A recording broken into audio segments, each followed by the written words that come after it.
I'm now live.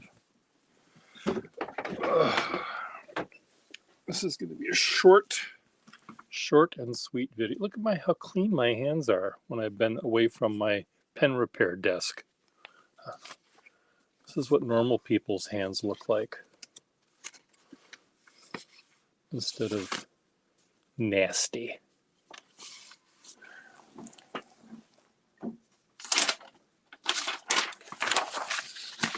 So, first of all, I just wanted to say that here is a desk set that I had that I sold to a neighbor, and he decided to downsize, and it was not sparking joy for him, so he sold it back to me. And I know, you don't know, but many of you know that this is not the right pen for the holder. The holder is a Parker 51, and this is a Parker 45. So sue me. I don't have 51 desk pens to go in it, and I thought this was just too cool to just ignore. So anyway, when I got it back, I found that I had tapers just a little tiny bit shorter than the other ones. They had a couple of different models, and the shorter ones worked better. The longer ones, the pens would fall down like this. Gravity would pull them down. These work a little better. Anyway, so they've been filled with ink for 3 weeks and sitting here on my desk, not being touched or used for 2 weeks. And this morning when I picked them right out of the thing, they worked just fine, which sort of surprised me. Now they're not working just fine. No, they're working just fine. Because they're not as airtight as they should be. There's a little bit of wiggle happening in there. Maybe they're airtight enough. They may not fit quite as snugly as a 51, but they work okay. 51, speaking of 51s, one of my purchases from eBay came when I was away, and here they are. And I can't remember what I paid for them. Probably, knowing me, probably too much. Let's just see how they write. There was a pen, a single pen that I thought was worth what I paid for them, that being a Parker 51 with a gold fill cap, a little worn and everything, but we're not going to start with that one. We'll start with a Parker 21. I think that's what this is. Parker 21s are perfectly fine. I'm exaggerating.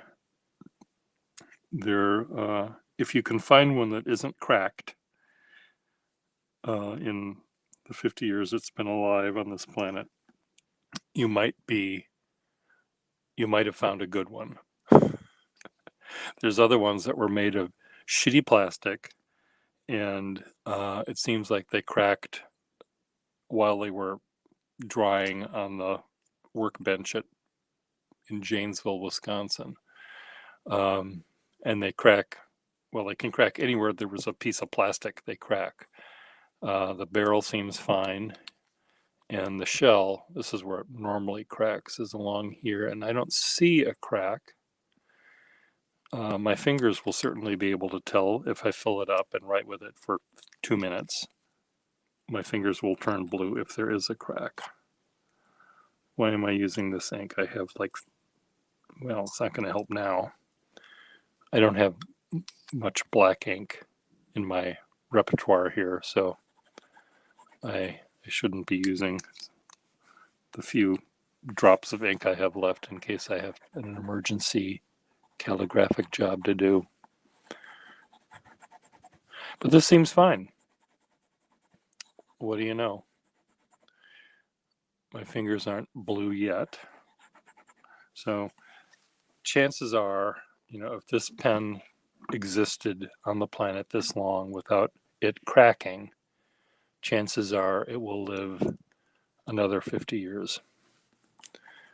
The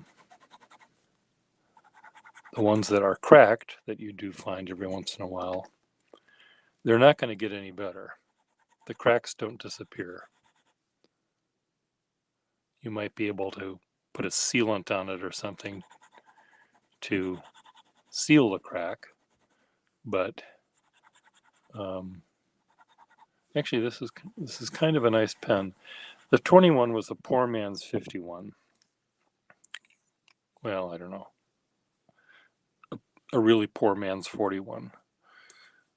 There's a 51, then there was a 51 special, which was a poor man's 51, and then there was the 41, and then there was the 21. So you do the math. Soon we'll go 41, 51, there's a 61, a 51, a 41, a 21, and they didn't make an 11. Goes to 11, and they didn't make a 1.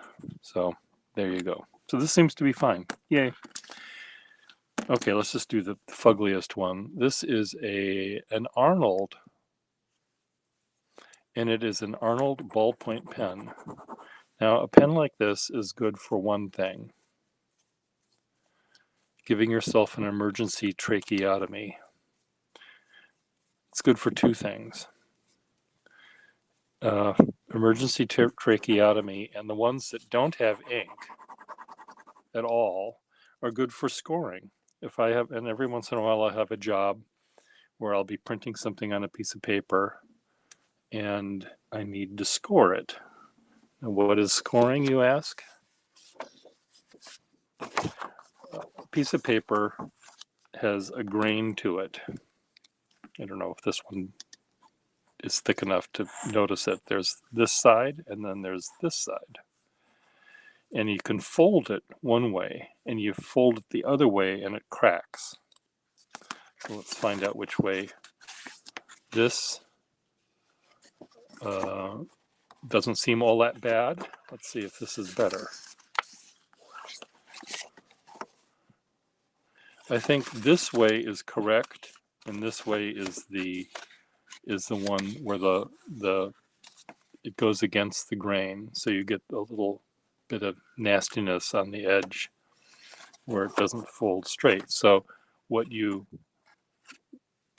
should do, what you can do when you're trying to fold a piece of paper against the grain, is you score it first. So you take your Arnold ballpoint pen and your straight edge. Do I have a straight edge anywhere near me? I have a collection of rulers, people. Can I find one when I want it? My kingdom for a ruler. Okay, here. I'll use this.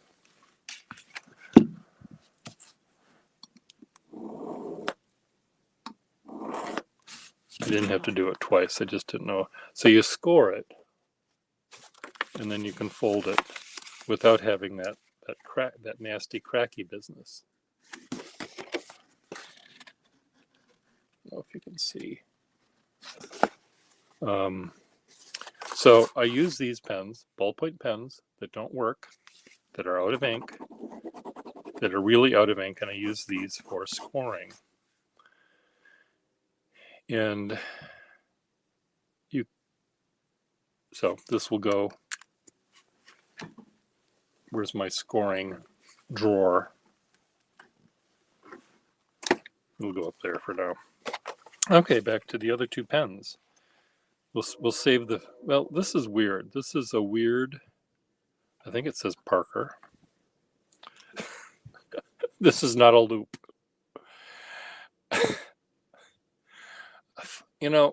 Someone has to just put me away. Look through the top of the ink bottle. Just look more closely. This is a loop. You see, you can see through it. This, no. God bless. It's a Belmont pen. It is a Belmont pen that is, the cap is shoved on a Vacuumatic barrel, Parker Vacuumatic. Here I thought I had a rare Vacuumatic clip that someone like David Isaacson would get a Woody over. Got just the thought of David Isaacson getting a Woody. La la la la. I can't unthink that. Okay, sorry, David. I'm sure you know that I love you. Okay, so this has a little bit of an oomph to it. That's good. So it's a nice, perfectly good pen. This will go in my to fix pile, in my Vacuumatic to fix pile. I might end up yanking the nib out to fix something else. I sold all of my, or almost all of my, Vacuumatic parts to Nicola Pang because he had a bunch of Vacuumatic parts, and having a bunch of parts, having two bunches of parts isn't wise. Just make one big bunch of parts and put things together.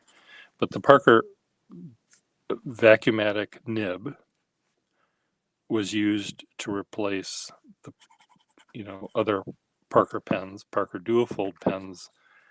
If they had a broken nib in its life, they were replaced with a Vacuumatic nib by the factory. And so this nib can go in a Vacuumatic, a dual-fold okay. Okay, here's the Parker 51. I don't know if this is black or cedar blue, because the photons in my studio are so rare. I think this is black. And one of the things about Parker 51s, and about any pen that's made today versus pens like this that were made a long time ago, if you look at the engraving, the incised engraving in metal caps or metal pens today, they're big and they're clunky. They're like, they got their butter knife out and made got their ruler and a butter knife and just scratched into it. Whereas these look like the same process was done with a very, very tiny X-Acto blade. I realize that you can't cut metal, engraved metal, but these things were engraved so subtly and so beautifully, very, very light engraving, which is lovely. I mean, sometimes deep engravings are fun, hand engraved vines and things like that are okay, but the 51, there's something really nice about the subtlety of the lines that are cut into it. Shall we see if this works? Has a nib, has the big plier marks. This was pointed out in the photographs on eBay, so I knew that was there. What do you know? It seems to fill. So let's just let this soak in for a few minutes. See if this makes a line. The 51 is a pen that if you get one in the field and that somehow has a pump in the back or a metric pump or a other pump that works, and you dip it in ink and you fill it, like as I just did. First time it's had ink in it in how many years? 50, 60, 20, 30, 40, one year. There's a lot of old ink to dissolve. So I should have filled it up with water, shook it out, filled it up with water, shook it out. And I would if I if I had all the time in the world, but I'm a busy man. I don't have time for that. Also, I'm pretty sure that the diaphragm, I really wanted to try out the nib. See, this diaphragm does need to be replaced because a normal pen would not blob out that much ink.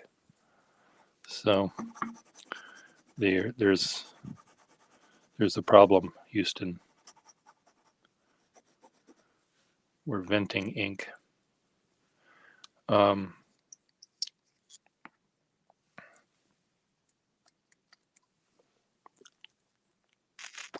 It's funny though. I'm not able to blow through it.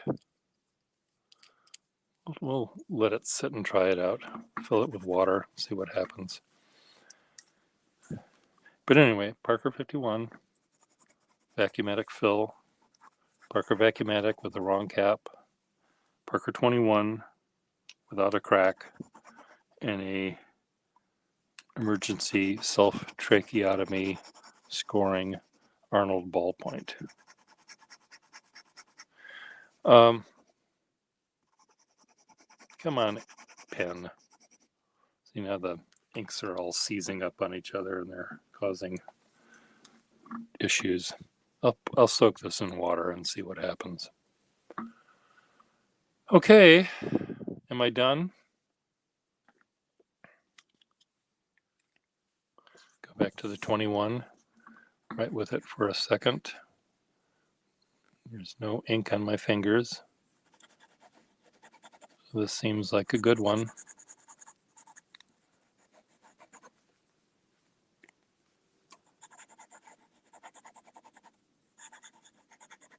Good, yay. One good one good nib, one relatively good pen that when I get it fixed will be lovely. And if I decide to change the shell, which I might have a black shell that doesn't have plier marks on it, it might be fine. Or I might just keep it the way it is with its battle scars. I don't like plier marks battle scars. They don't seem honest.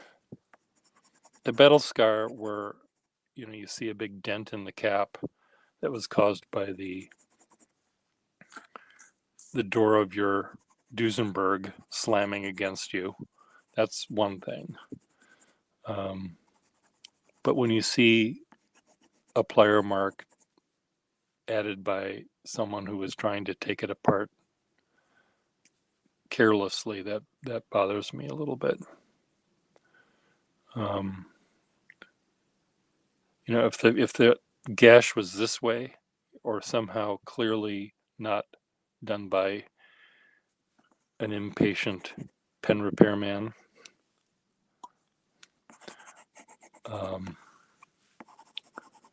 that's okay. It's a little scratchy on the flip side. Now that's something that I might be able to tweak by taking off the shell without pliers. Now I should be able to fix that as well. So all in all, it was a nice little grouping. I've got to look, ink. That was not from the 21 though. It was probably from my fondling the 51 nib after I dipped it, or getting ink in the puddle I made here. We'll have to figure out how much I paid for these to see how screwed I got. No, I didn't get screwed. I don't know if there's 4 people watching me, but no one's saying anything, so I don't know if people can say things or not. If you can type something out, say, "Hi, Pierre, it's nice to see you." Send. Come on, do it. No, "Hi, Pierre, nice to see you." Chat.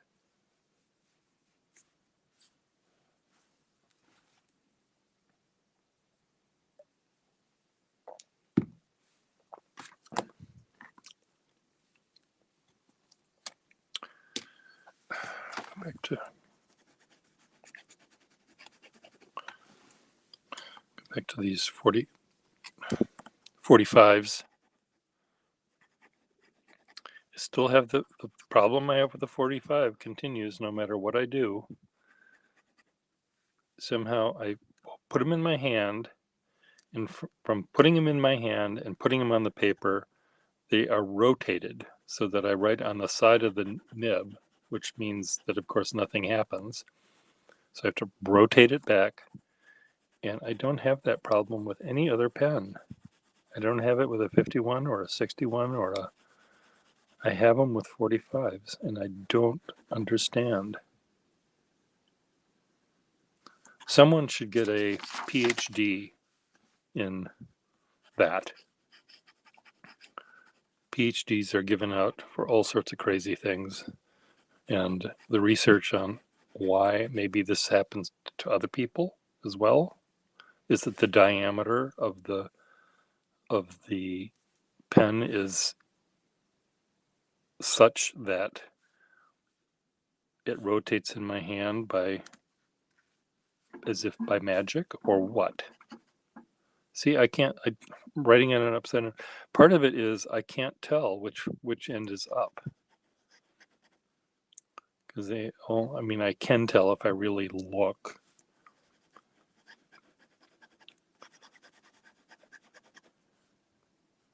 It's the diameter, though. If this was a fatter pen, I don't think I'd have that problem. But I have it on the 45 as it exists now.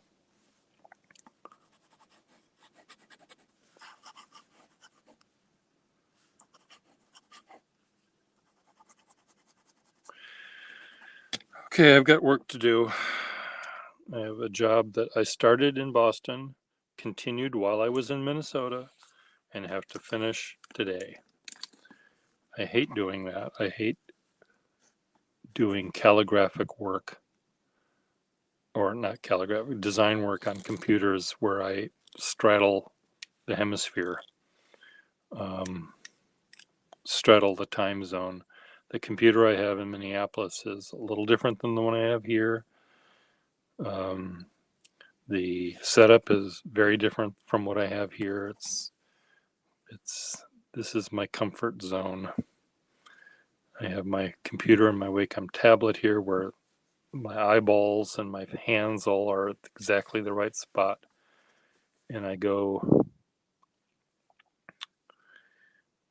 to Minneapolis and they're all in the wrong spot. Everything's wrong.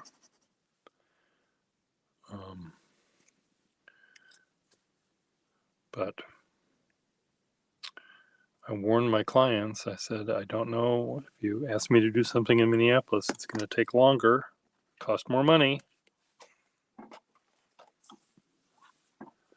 charge by the hour. See, it's upside down again. If I could take it out of the holder, put it in my hand, move it to the page, it's going to write. But I take it out of the holder and somehow I rotate it. PhD material there. The mystery of the Parker 45. The Nobel Prize was won today by John Doe, who figured out why Pierre Gustafson rotates his Parker 45.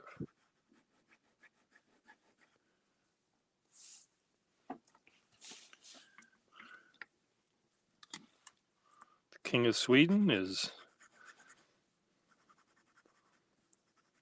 moving up and presenting him with his award. John Doe is... Okay, now this is out of ink. Is it out of ink? Yes, it's out of ink. Bye, everyone. Write your answers below.